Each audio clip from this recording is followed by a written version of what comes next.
Basic methods.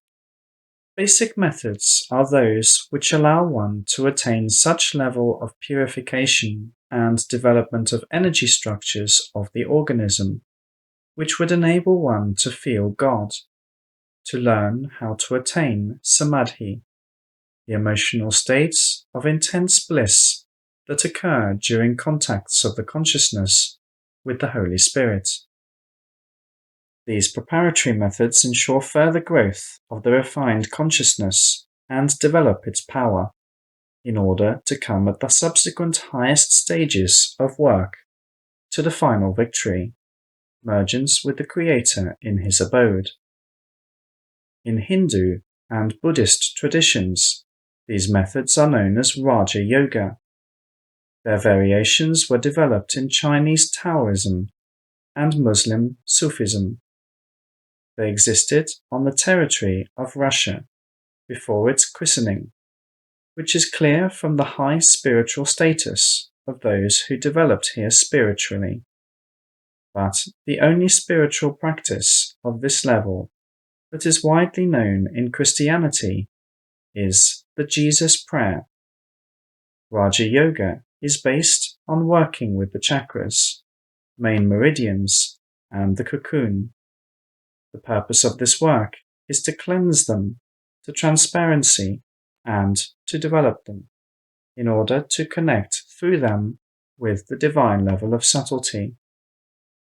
Hence it becomes obvious that techniques of coloring the chakras, practiced in some schools, are harmful, and using them is a consequence of tremendous spiritual incompetence of the leaders of those schools. For the subtlest colour is white with tender goldish hue, and any other colour is obviously further from the level of the subtlety of the Creator. Another typical mistake that people may make when working with the chakras is placing the emphasis on the development of the Ajna chakra and its window, Trikuta, which ostensibly results in the attainment of clairvoyance.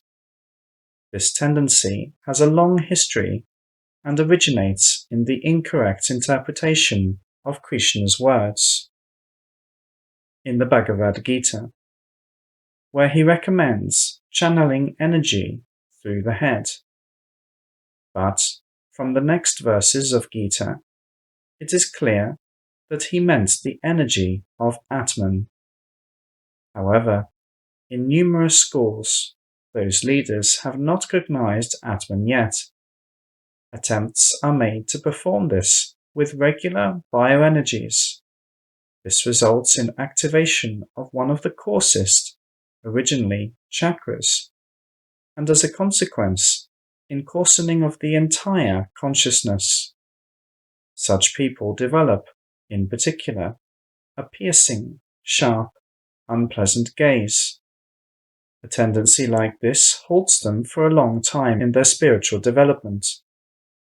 But the clairvoyance, which some seekers gain as a result of such practice, is of no real value, because it enables them to see only emotional auras around the heads of other people, and is good only for spying upon their emotional states.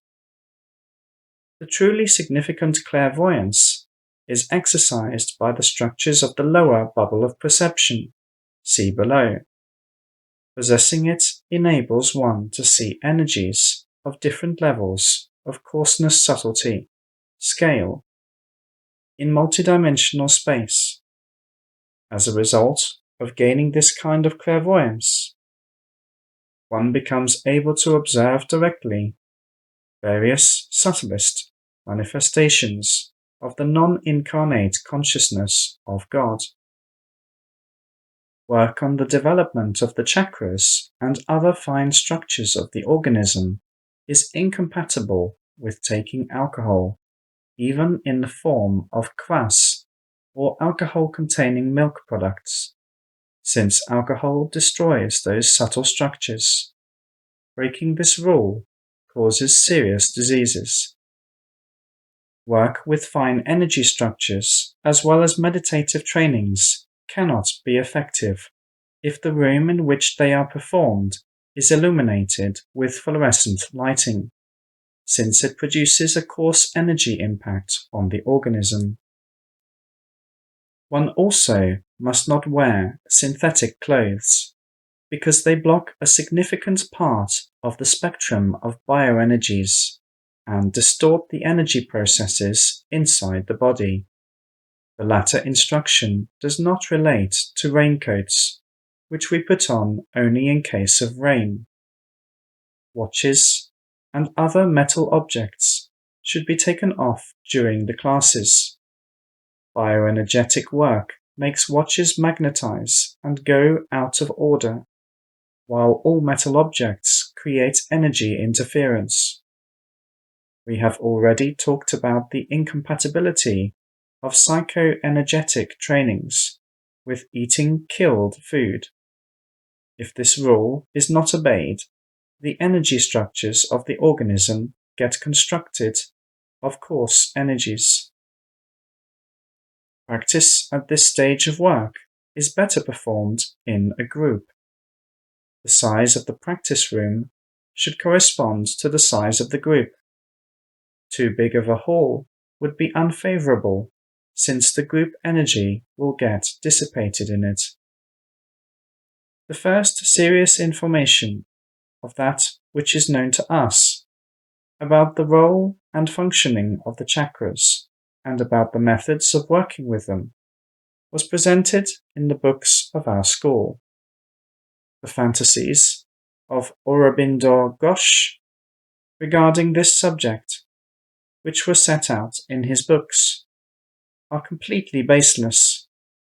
They deceived many readers, while there was a shortage of written esoteric information in Russia before perestroika. Let us get down to specific information about working at this stage of spiritual advancement. The suggested exercises have been published several times. They have been tested by many years of teaching them to great numbers of people and proved to be highly effective.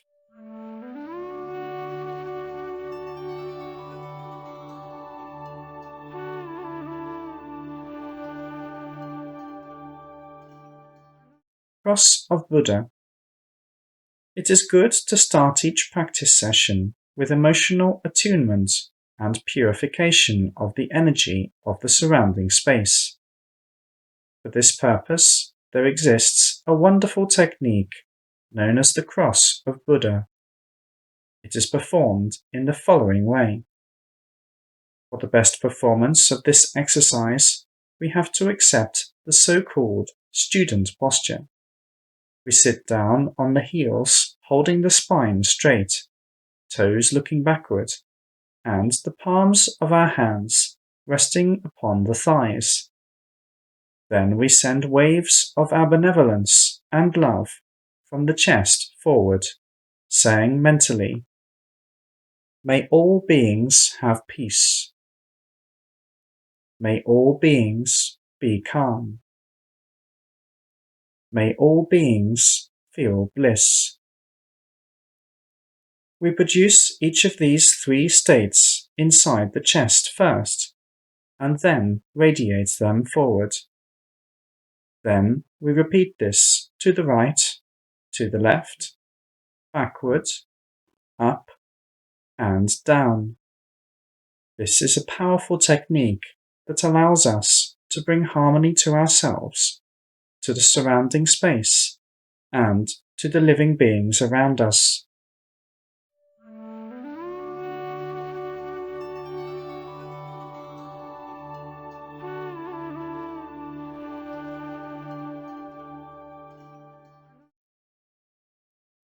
Warm-up.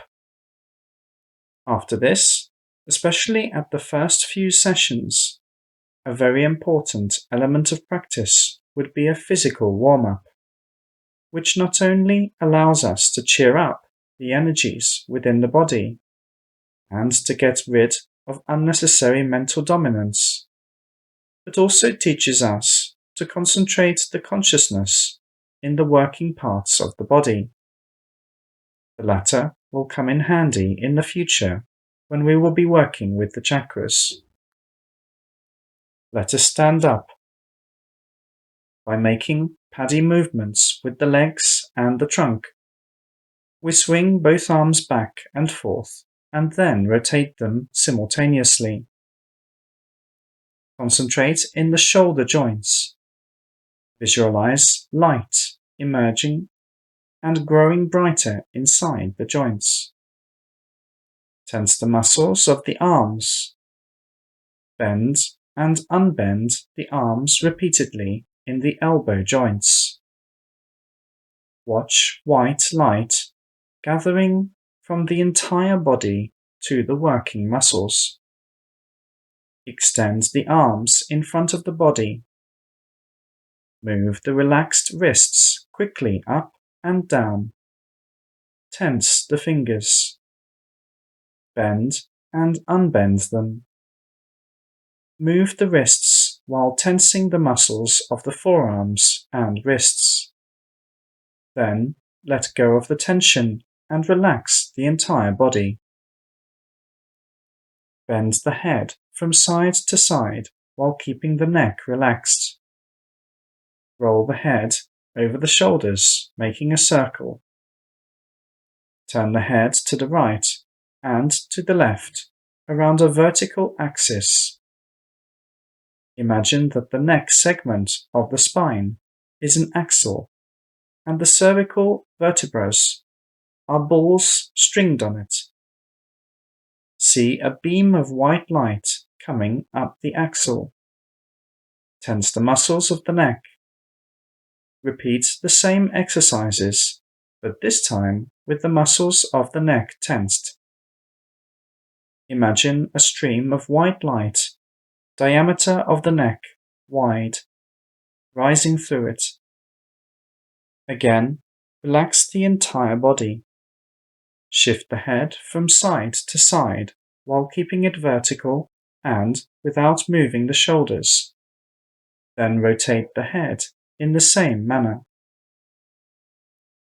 Raise the arms over the head. Take the right hand with the left one by the wrist and pull it over the head while bending the body to the same side and stretch the side muscles of the trunk. Repeat this movement with another hand. While holding the arms up, tilt the trunk to the sides first in the pectoral and then in the lumbar segments of the spine. Tense the muscles of the trunk and make tilts and turns of the body. Imagine that the trunk gets filled with light. Relax the body. Turn the trunk around a vertical axis while relaxing the muscles and keeping the feet on the floor, trying to turn the head as far to the back as possible, concentrating in the spine. Shift the pelvis to the sides without tilting it and bending the legs, keeping the muscles as relaxed as possible. Concentrate in the area of the spine below the navel. Raise the right leg so that the thigh is parallel to the floor. Rotate the ankle as if drawing a circle on the floor. Concentrate in the ankle joint, seeing white light and warmth emerging inside of it. Rotate the shin, concentrating in the knee joint. Swing the shin from side to side, keeping the knee in one place and concentrating in both hip joints. Draw a circle with a straight leg, first in front of the body, then at the right side, and then behind the body. Repeat these exercises with the left leg.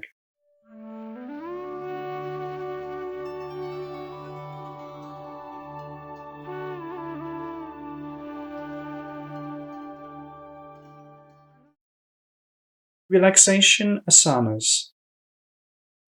After the warm-up, we should take some rest in one of the following postures, asanas. The first of them is the so-called half-tortoise posture. We sit on the heels, with the toes looking backward and the knees moved apart. Put the forehead and the extended arms on the floor, with the palms pressed against each other. Relax the body and mind completely. Watch the belly sag more and more as the relaxation becomes deeper. This is a wonderful exercise that allows one to get rid of physical and mental tiredness. It should be performed for about 10 minutes. The second asana is called crocodile posture. There are 2 ways of performing it. We lie on the belly, protruding the elbows forward as far as possible, the chin resting on the palms. The second option, we put the elbows forward and place one forearm upon the other on the floor, holding the head and the upper part of the body up by tensing the muscles of the back. In both cases, we feel ourselves happy little crocodiles, which have crawled out on a sandy beach to have a sunbath. The sun warms our backs, and we dissolve in pleasure under its tender warmth, which permeates our bodies.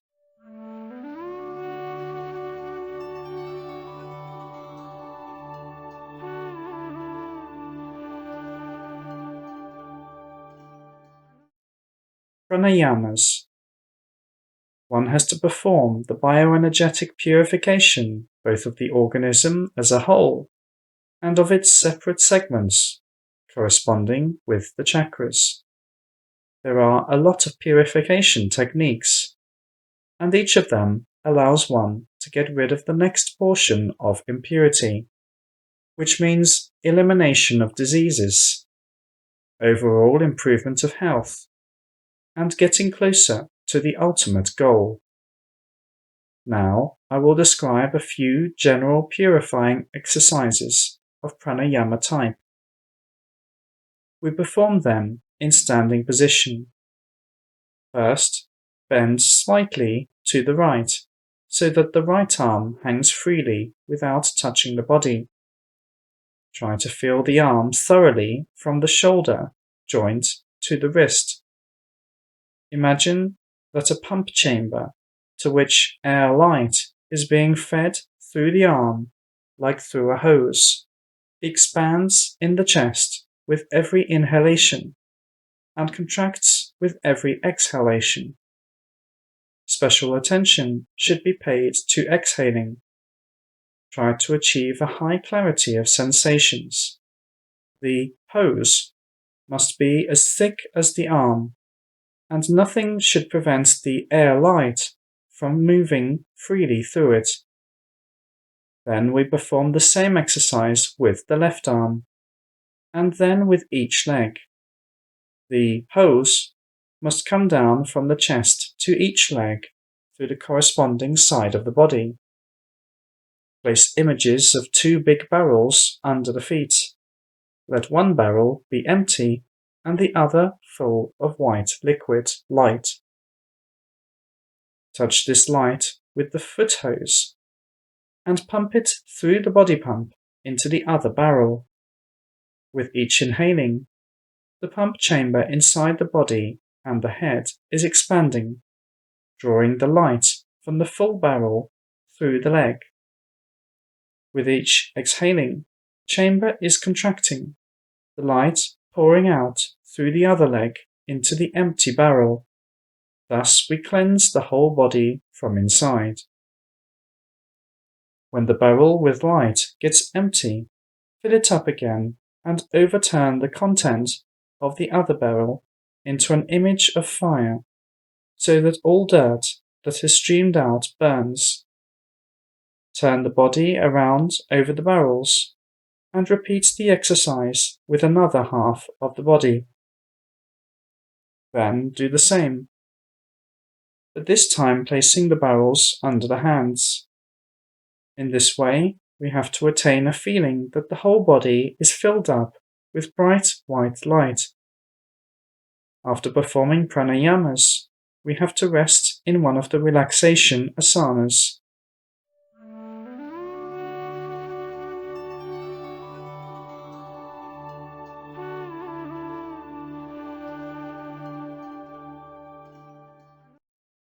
Psychophysical exercises. Now let us learn 4 psychophysical exercises. They got this name because their psychic component is combined with simultaneously performing physical movements, with the latter contributing to the mastering of the former. The basic idea of these exercises was invented by Peter Antonov, a mystic of the beginning of the 20th century. Later it was developed by Omram Mikhail Ivanov, and then by us. The first exercise of this series is called Awakening. We awaken from a long sleep of self-isolation from harmony, beauty, and love of the world. While standing, we raise the hands up and stretch ourselves as if after sleep. We let all the purity, light, and the vitality from outside into us. Feel a waterfall of astonishingly pure, transparent, subtle feelings, and morning freshness flowing from above. We fill ourselves with this morning freshness, with these fresh waves. Overfill ourselves with them. Hands move down to the shoulders, assisting this process. Then move up again. We repeat these movements several times. We try to reach as high and subtle an emotional state as possible. The second exercise is called Giving Away. We hold the hands against the chest and then make a wide gesture, moving them forward and apart. What we have received, we must give away to other people. Our level of spiritual advancement is measured by our ability to give. Also, so that a vessel may get filled with fresh water, it needs to be emptied first. They who do not empty themselves by giving away what they have, do not get renewed, do not grow. We repeat this exercise again and again, pouring out, giving away all the good that we have accumulated. Generously, without the desire to receive a reward. Send subtlest and intense waves of streaming fresh and pure love far forward. Feel how the chest gets inflated by the energy of love that comes swelling from behind. A flower, exhaling a tender fragrance, starts to blossom out in the middle of the chest. Send these subtle vibrations forward. This is the fragrance of love itself. The third exercise is reconciliation. Raise the right hand above the head and concentrate in the palm and the space that immediately surrounds it. Then slowly bring the hands down, drawing with it a sinusoid with a half period of about 30 centimeters. The edge of the palm should be facing the direction of the hand's movement. While doing this, try to feel the space in which the hand moves, as some energy field to which we assign a new characteristics: peace, harmony, and calm. One may extend the hand. One may imagine various ways of performing dancing movements, jerky and quick versus gentle, smooth, and elegant. Each of these ways disposes both the performer and the audience to corresponding emotional states. And this simple but powerful gesture, which symbolizes harmony, will be helping everyone in every situation as they master this exercise. One should feel it deeply through, even if performed without being accompanied with movements of the body. The fourth exercise is called Climbing Up. we raise the hands up with the palms facing sideward, and then bring them down laterally, making sweeps. Repeat this movement several times.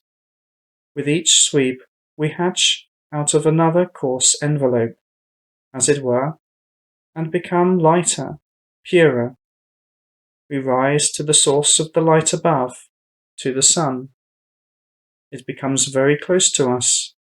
A few more swings and we reach it. Flow into space of the purest and subtlest light, and enjoy being in it. Then slowly get down to the earth, feeling the sun in the chest. Stand on the ground and shine at people and all other living beings with sunlight coming from the chest.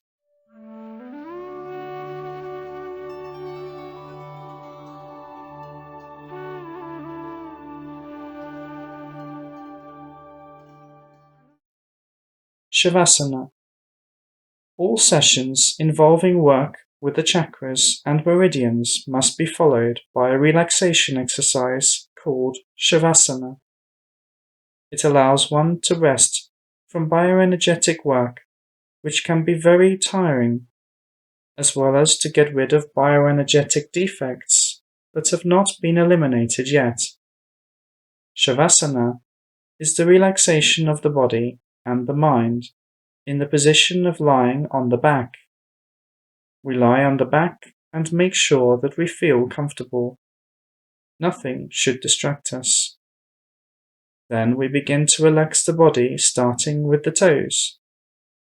One may imagine a plane perpendicular to the axis of the body, like a glass wall, and move it through the body from the toes to the head. Behind this surface no tension remains. Let us feel that we lose any sensation of those parts of the body behind this plane.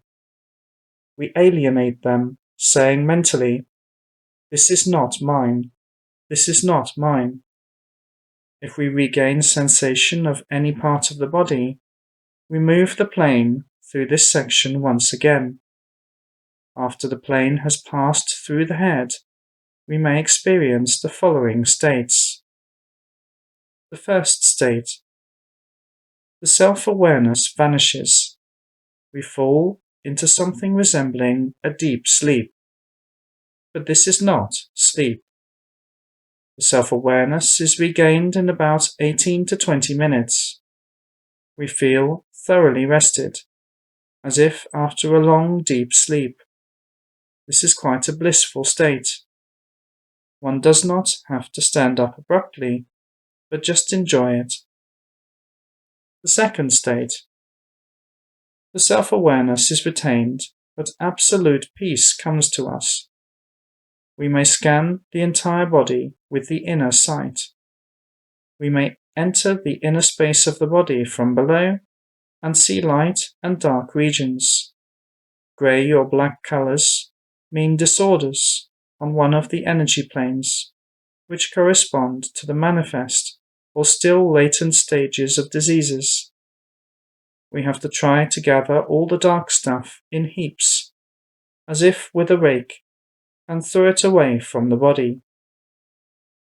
When doing Shavasana, we may also experience involuntary full exits from the material body.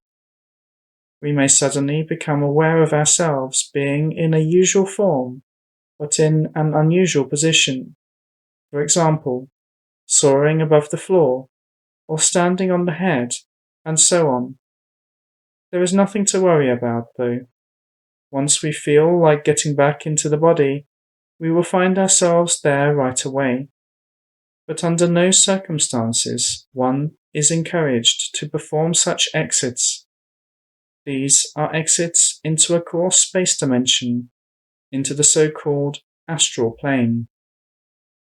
One has to learn to exit immediately into the highest spatial dimensions, but the methods for doing this are different. Children under the age of 12 must not be taught Shavasana. Having realized that they are out of the body, they do not always want to return into it. All these exercises should be practiced regularly. It is impossible to get the full effect from them after only one session.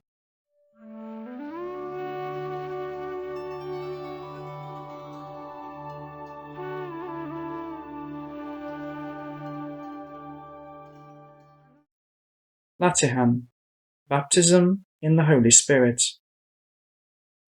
When all the previous exercises have been mastered, we can proceed to the exercise called Latihan. The term Latihan was introduced in the beginning of the 20th century by a Sufi named Bapak Muhammad Subuh, who used this word to denote one of the ways of communicating with the Holy Spirit. He visited many European countries, where he taught this method to Catholic monks, and healed with its help many ill people, including those suffering from cancer. In this technique, one addresses the Holy Spirit for help and asks him to concentrate above the head. One has to become aware of him there, and then to shower himself down through the entire body as though a transparent glass cylinder. This will be a true baptism in the Holy Spirit. In this way comes the healing of the body. The body, having surrendered to the stream flowing through it, starts dancing and performing other smooth and harmonious movements. This phenomenon is a variation of Laya Yoga, a set of methods of dissolving oneself in divine streams as well as in static states of the divine consciousness. In fact, this is very simple if we really believe, if we really love Him and are willing to surrender to Him. And the Holy Spirit is always present everywhere as a sea of light, including the space above our bodies, watching, loving, teaching, and waiting for when we finally pay attention to Him with love and ask Him for help. If we have prepared ourselves with the help of all the previous exercises, including awakening, we will succeed in doing this one right away. If not, we may try to imagine ourselves in paradise, under a heavenly waterfall, immersed in the tender sunlight, aroma of flowers, singing of birds. A cascade of heavenly water is falling down through the body, purifying the soul and making it worthy of paradise. In order for the Laya dance, the dance of dissolution, to start, being guided by the Holy Spirit, we should stand on tiptoes and raise the hands. The clothes must be light and loose, so that we almost do not feel them. After the dance, it will be good to have a rest in a relaxation posture.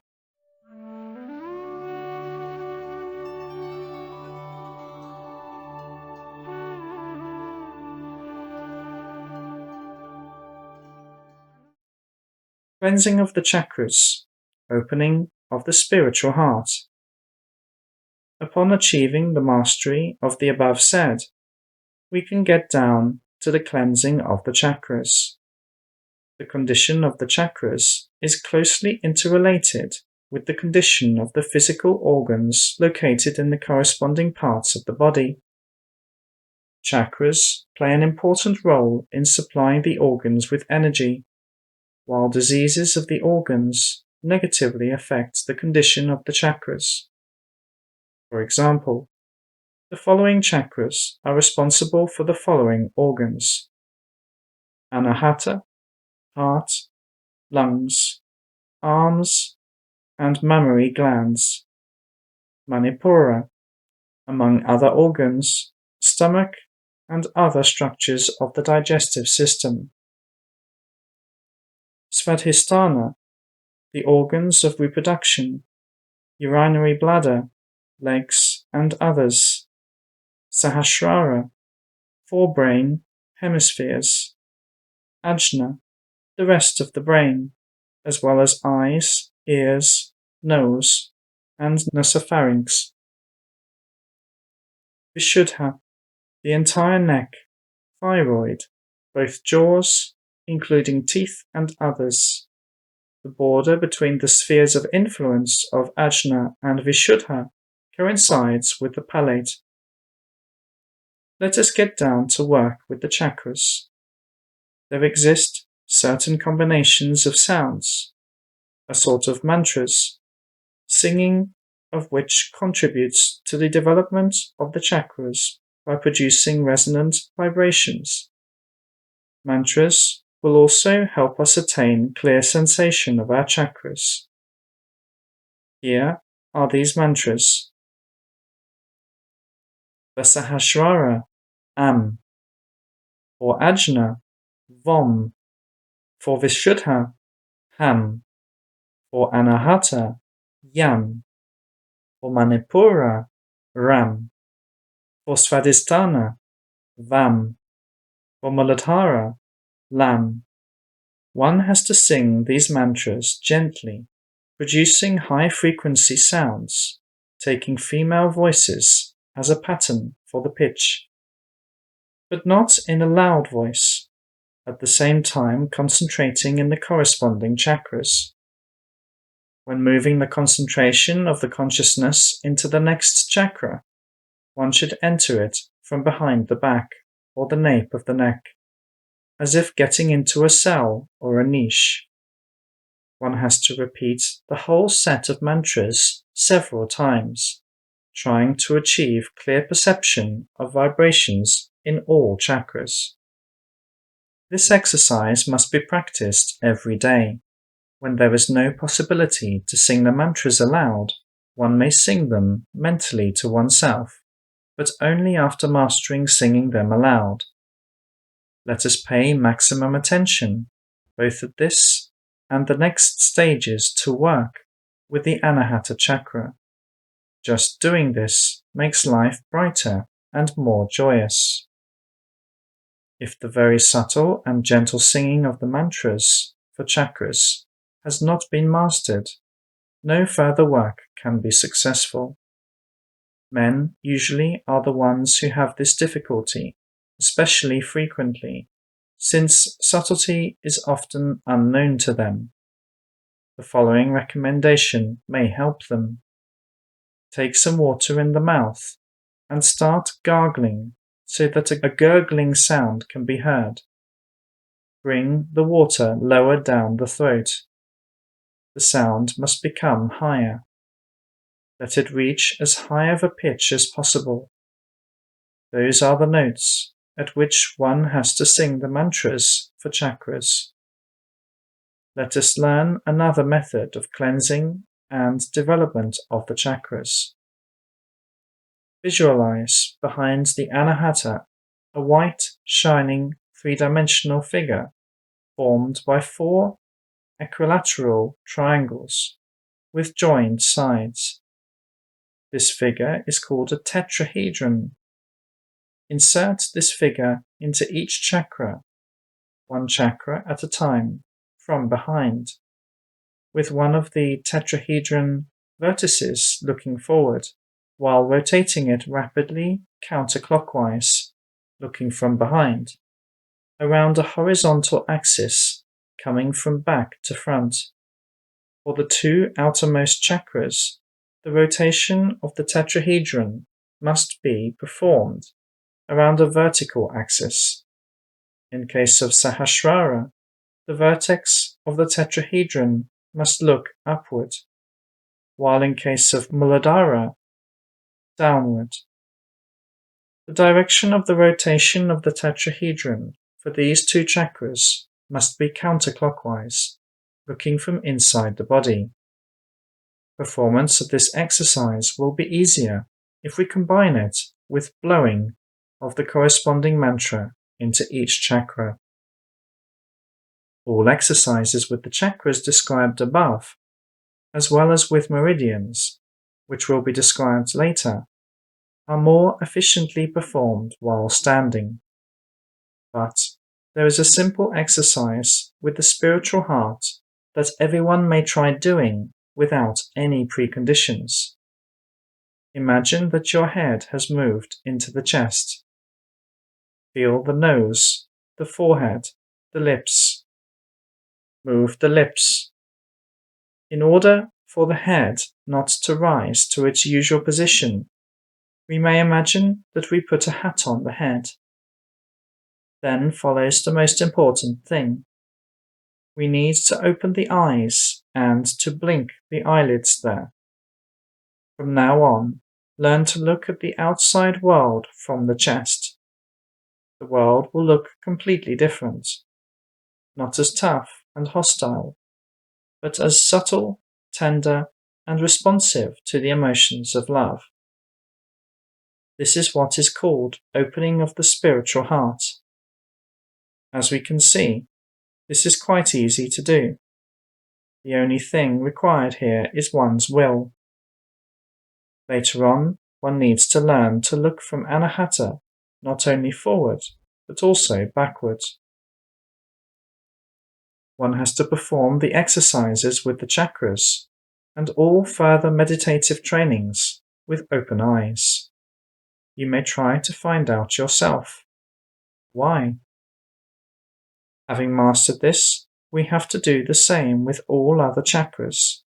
The windows of Muladhara and Sahasrara look downward and upward respectively. But we can look also forward and backward from these chakras. Learning to look backward is important not only because it contributes to the development of the chakras, but also because by looking forward, we accustom ourselves to seeing the world of material objects, while pure and subtle eons with the consciousness that lives in them are found behind. Moreover, by performing this exercise, we prepare ourselves for future conscious exits from the body, and this must be also performed backward from anahata.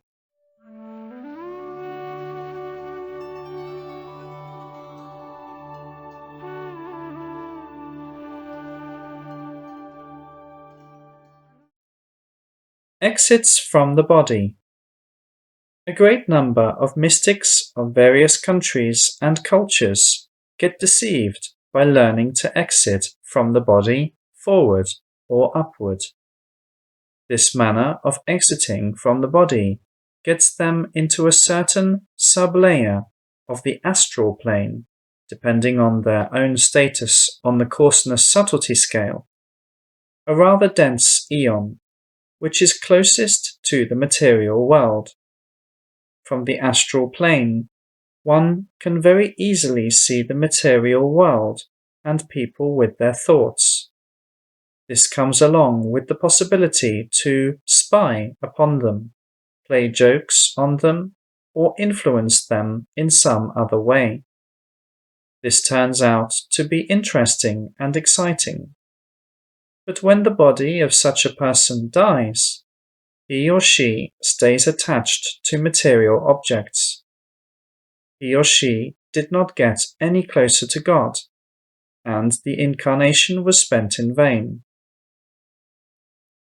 But if we have made necessary transformations of our main meridians, especially of Chitrini, Brahmanadi, one of the subtlest structures of the organism, then by passing through Chitrini, we immediately fall out into the eons of the Holy Spirit at least, and there we can see him as light love and feel him as tenderness. There we learn to merge with him and to become one with him. Do not these prospects, so easily attainable, spur you to reject your old dogmas and vices, and to dash with all your heart, and with all the soul, and with all your mind, and with all your strength, towards the embrace of God? Development of the Chakras, Dantians, In the meantime, we may practice filling and inflating the chakras with an image of pure shining and sparkling white light, which we may blow into each chakra from an imaginary hose that comes from a powerful pump. Images that we create in the subtle eons become a reality in them.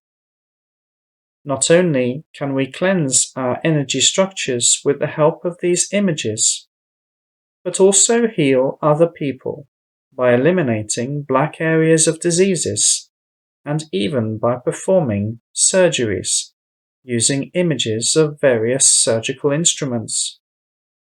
Starting from this stage of work, one can become a good healer. Healing is one of the ways we can give our love to people. This is why the Holy Spirit is always happy to help us when we heal, especially if we ask Him for it. If we possess the skills of communication with the Holy Spirit, then during a healing session, He may flow through our chakras if we ask Him. This facilitates development of the chakras and makes them more refined. Now let us learn another exercise with the tetrahedron. 1.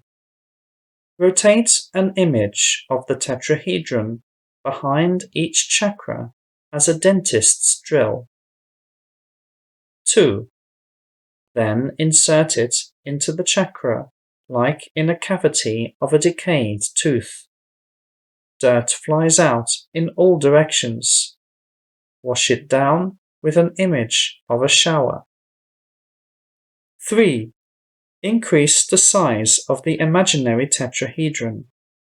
This allows enlarging the chakra. 4.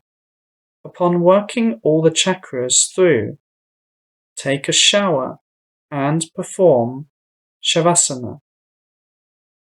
The next technique of the development of the chakras is the following. Get inside each chakra one at a time, starting with Anahata, and feel the whole of oneself there, like in a cave filled with light. Then, by pressing against each wall of the chakra with the hands, push them away to infinity. And here is one more wonderful exercise. We imagine ourselves a powerful light bulb as big as the body, which is turned on. The bulb's filament is in Anahata, and then illuminate the surrounding space with the light from Anahata. In the future, we may move the filament from Anahata into each of the remaining chakras and burn the arms, the legs, and all those parts of the body where any ailments are present. In this manner, we get coarse energies burned away from the body. We cleanse, lighten, and heal ourselves, accustoming ourselves to being one with this light. For God is light, and in Him there is no darkness at all. In this way, gradually, we begin getting closer to the state of God. The developed chakras can be combined into functional groups, called Dantians in Chinese. The upper Dantian is made up of the 3 upper chakras. The middle Dantian is represented by Anahata, and the lower one by the 3 lower chakras. Out of the 3, the most important is the middle Dantian, since it is by employing this structure that we can transform ourselves into love and to infuse into God. The other 2 play auxiliary roles. The upper Dantian helps to develop the middle one with its intellectual and aesthetic appraisal functions, and the lower one, being the main power center of the organism, provides energy for this process. all Dantians, as well as all chakras, have to be developed harmoniously, although the middle one must always be given priority over the other two during the training. In the face of God, the main function of the organism is love, but love cannot become full-fledged unless it is supported intellectually, ethically, and energetically. This is why one has to pay attention to the development of each of these functions, while always remembering about the necessity to strictly adhere to the policy of constantly increasing the level of the subtlety of the consciousness. Setbacks to coarse states of the consciousness would constitute a crash of all efforts and a halt in the development at best, and even a complete failure at worst. The correct development of the lower Dantian, also denoted by the term hara, can be achieved optimally by practicing special meditative techniques at special places of power. One of the secrets here is reviving the functions of the embryonal meridians, which used to connect the energy systems of the fetus and the mother together. It is upon this revival that Hara starts functioning as a whole, as a united power center.